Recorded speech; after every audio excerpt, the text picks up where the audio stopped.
BBS is back with another shoe collab, this time with the Reebok. Is it fire? And just a quick note, before we dive in, Boris Bejan recently announced that Spring-Summer 2025 will be his final collection. He's ending production, which makes this collab feel even more significant right now than ever. So let's get into it. As you probably know, 11 by Boris Bejan has done a bunch of collabs with Salomon over the years. The Bomba 2s, Bomba 5s, and the GTX boots. But what a lot of people forget is that 11 actually worked with Reebok before. Back in March 2014, 11, Reebok, and Spanish boutique 24 Quilates dropped a triple collab to celebrate 20 years of the Instapump Fury. The design was super technical for the time.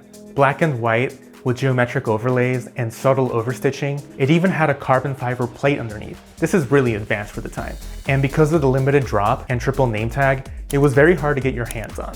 Now, exactly 11 years later, 11 and Reebok have linked up again. And the result is this updated Fury pump. And man, do they look mean. As soon as I saw the drop, I scooped up a pair on Zalando, and now they're here. So let's get straight into the design. So the drop had two colorways, white and black. Naturally, I went with black, not just because it's more wearable, but because I think the design details come through more clearly. This new version definitely carries over some DNA from the original collab, but the biggest shift is in the upper. This time, they used a translucent bladder instead of the opaque fabric-covered combo from the OG, and it takes the object dyeing beautifully.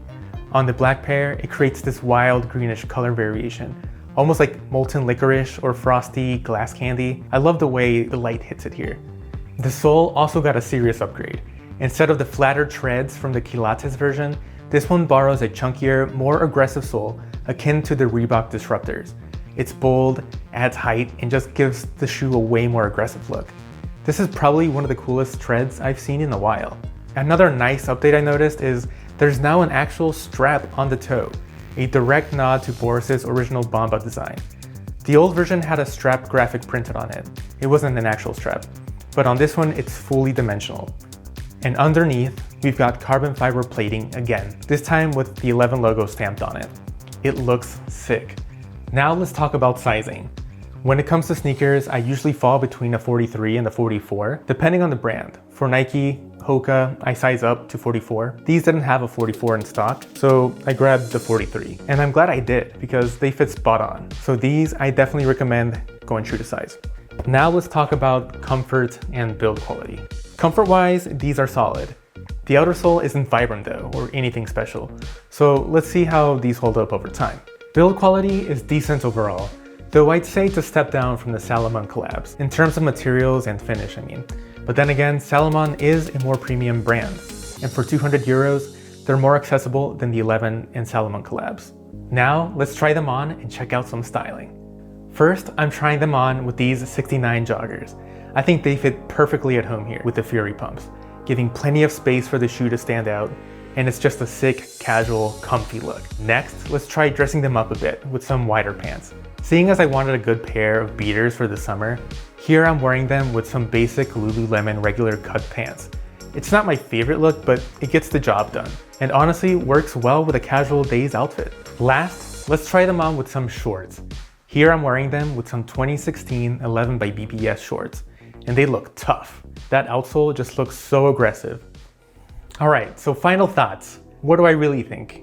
I didn't expect this collab to come out at all, so when I first saw it, it was the silhouette that brought me in. It's aggressive and it's sleek and it's got presence. And for the summer, these just make sense. Slip-on design, no laces, it's easy and it's functional. And it's been super convenient so far. Style-wise, they're not the most versatile ever, but they are more versatile than I expected. They look great with the joggers and also pair pretty well with the wider pants.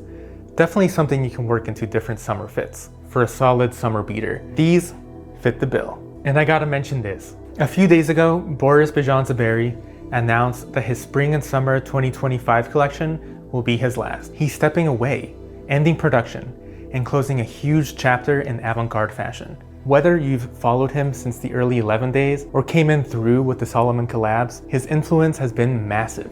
And this shoe, this Reebok collab, feels like a part of that legacy. So if you're into his work, it might be worth picking up a pair while you still can.